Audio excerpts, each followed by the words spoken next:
कुछ चीज़ें होती हैं कि इंसान गलतियाँ करता है और गलतियों पे फिर गलती करे चला जाता है और फिर उस गलती को सुधारने के लिए उस गलती को दोबारा रिपीट नहीं करता, चाहे वो एक इंसान हो या चाहे वो एक इदारा हो। लेकिन ऐसा लगता है कि पाकिस्तान क्रिकेट के बोर्ड जो है ना, उसने फैसला किया है कि उसने मज़ीद पाकिस्तान क्रिकेट को नीचे की तरफ धकेलना है। और इसकी वजह ये है कि अब खबर ये आ रही है कि पाकिस्तान क्रिकेट बोर्ड के कोचेस ने, मैनेजमेंट ने ये फैसला किया है कि जी व्हाइट बॉल के कप्तान जो है ना वो बाबर आजम ही रहेंगे।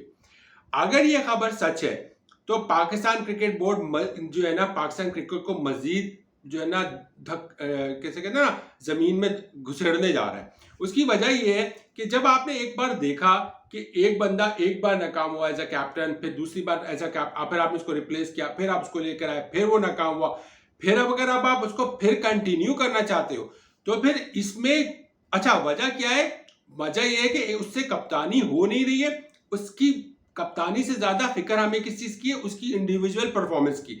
उसकी इंडिविजुअल परफॉर्मेंस खराब हो रही है कप्तानी की वजह से। कप्तानी की वजह से वजह यह कि टीम परफॉर्म नहीं कर रही है पिछले 1-1.5 साल से, और प्रेशर आता है तो वो बंदा इंडिविजुअल परफॉर्मेंस करना भूल जाता है।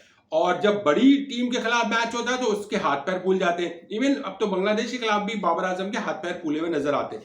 बातें आप बहुत कर ले, किंग फला रिकॉर्ड, लेकिन जब आप मेन मैचेस में बात करें ना तो बाबर आजम की वो परफॉर्मेंस अब वो नहीं रही जो नजर आनी चाहिए। 2 साल का अरसा हो चुका है, टेस्ट क्रिकेट में बाबर आजम ने 100 तो क्या 50 भी नहीं मारी है। ये बहुत बड़ा सवाल उठ रहा है। अभी इंग्लैंड के खिलाफ सीरीज होगी, इंग्लैंड टेस्ट सीरीज, उसमें बाबर आजम के लिए क्रूशियल मोमेंट्स होंगे कि बाबर आजम उसमें किस तरह परफॉर्मेंस देते हैं, वो ज्यादा क्रूशियल है। लेकिन बाबर आजम की व्हाइट बॉल पे कप्तानी, उसमें सबसे बड़ा खतरा ये है कि जब ये टेस्ट सीरीज खत्म होगी ना, रेड बॉल सीरीज अक्टूबर में, तो जो नवंबर शुरू होगा ना, नवंबर के फर्स्ट वीक में पाकिस्तान को जाना है ऑस्ट्रेलिया, और ऑस्ट्रेलिया जाके पाकिस्तान को वहां पे वनडे इंटरनेशनल और T20 खेलने, जो कि दोनों व्हाइट बॉल क्रिकेट फॉर्मेट है, और उसके कप्तान होंगे बाबर आजम। और ऑस्ट्रेलिया की सरजमीन पे खेलना बड़े बड़े हिल गए तो बाबर आजम और बाबर आजम की वो टीम जो पिछले 1 साल से ज्यादा का अरसा हो चुका है, 1.25 साल से बदतरीन दौर से गुजर रही है, हार पे हार रही है, नॉन स्टॉप हार रही है, उसको रिटेन करना और उसके लिए रिस्क लेना मेरे समझ से बाहर है। बाबर आजम इटसेल्फ के लिए भी बहुत बड़ा डेंजर इस बात पे कि बाबर आजम को बहुत सारे एक्स क्रिकेटर से लेके सबने मशवरे दिए हैं कि बाबर आजम को चाहिए कि खुद जो है ना वो क्विट कर दें कप्तानी और टोटल फोकस रखें as a middle order batsman for the Pakistan, ताकि उनका अभी सफर लंबा है, उनका कैरियर लंबा है, वो फोकस रखें अभी अपनी बैटिंग पे, ताकि वो अच्छे से अच्छे स्कोर भी कर सकें और नए से नए रिकॉर्ड बना सकें। इसमें बाबर आजम के लिए ही बेहतरी है और किसी के लिए नहीं। Definitely Babar Azam as a batsman perform करेगा, उसके बल्ले से स्कोर होगा तो पाकिस्तान क्रिकेट को फायदा होगा। लेकिन बाबर आजम अगर खुद ये सोच रहा है कि उसको अपने बारे में ये समझ रहा है कि वो कप्तानी के चक्कर में अपनी बैटिंग संभाल लेगा, तो वो नजर नहीं आ रहा। तो कप्तानी के चक्कर में बाबर आजम से ना कप्तानी हो रही है ना उससे बैटिंग हो पा रही है। अब कप्तानी की रेस की वजह भी आपको पता है कि इस रेस में 3 लोग शामिल हैं, बाबर आजम, शाहीन शाह अफरीदी और रिजवान। तो नजर आता है, मीडिया रिपोर्ट होती है, ये कोई ढकी छुपी तो बात है नहीं। अब कहानी सिर्फ ये है कि अब फिर वही टांगे खींचना ना शुरू हो जाए तो फिर क्या होगा?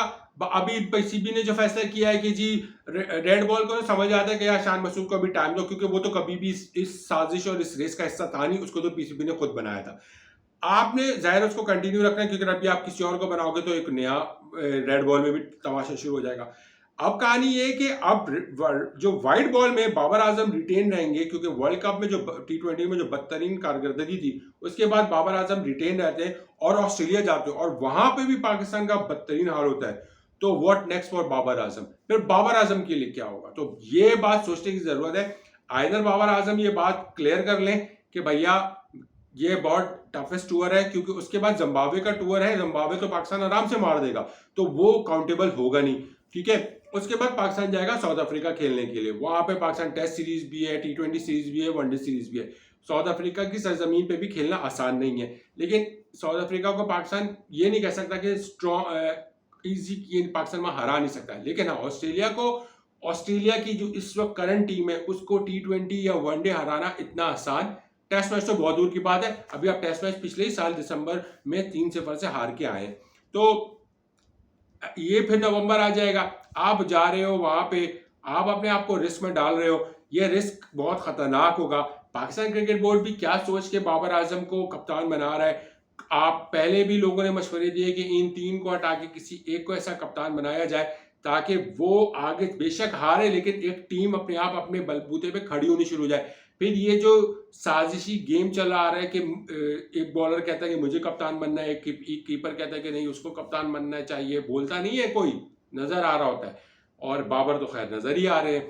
तो सिचुएशन को आप देख नहीं रहे, क्रिकेट बोर्ड वाले देख नहीं रहे, मजीद मजीद पाकिस्तान क्रिकेट को जो है ना दलदल में धकेले चले जा रहे हैं।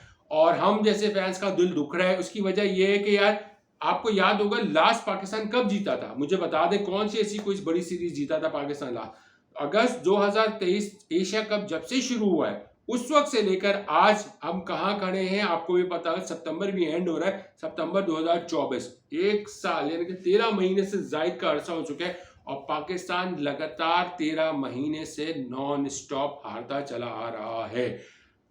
कभी कोई कप्तान है तो कभी कोई कप्तान है, लेकिन ज्यादातर अगर इन 13 महीने की बात की जाए तो इसमें ज्यादातर कप्तानी बाबर आजम ने की है। इसीलिए सवाल उठ रहे हैं कि वाह आप एक गलती कर चुके, फिर दोबारा आपने गलती की, फिर अब ये तीसरी बार सेम गलती करने जा रहे हैं। और मुझे लगता है कि इसमें कोचेस का ज्यादा अमल दखल है। उसकी वजह यह कि कोचेस भी अपने आप को किसी किस्म का ना कोई रिस्क लेने के लिए तैयार नहीं है कि कोचेस ये तैयार नहीं है कि किसी यंगस्टर को बना के बिल्कुल जैसी नई श्रीलंकन टीम बनी है उस तरह की फॉर्मेट पे लेके जाए। लेकिन ये मसला पाकिस्तान क्रिकेट का यही है कि हर कोई अपनी अपनी बचाने के चक्कर में पाकिस्तान क्रिकेट को जो है ना दाव पे लगा रहा है और उसका नतीजा हम सब लोग देख रहे हैं हार के नतीजे में। आप राय का इजहार कीजिए, आपके नजर में किसको कप्तान होना चाहिए। चैनल सब्सक्राइब कर लीजिएगा, कमेंट में रिप्लाई जरूर कीजिएगा, अपना ख्याल रखिएगा।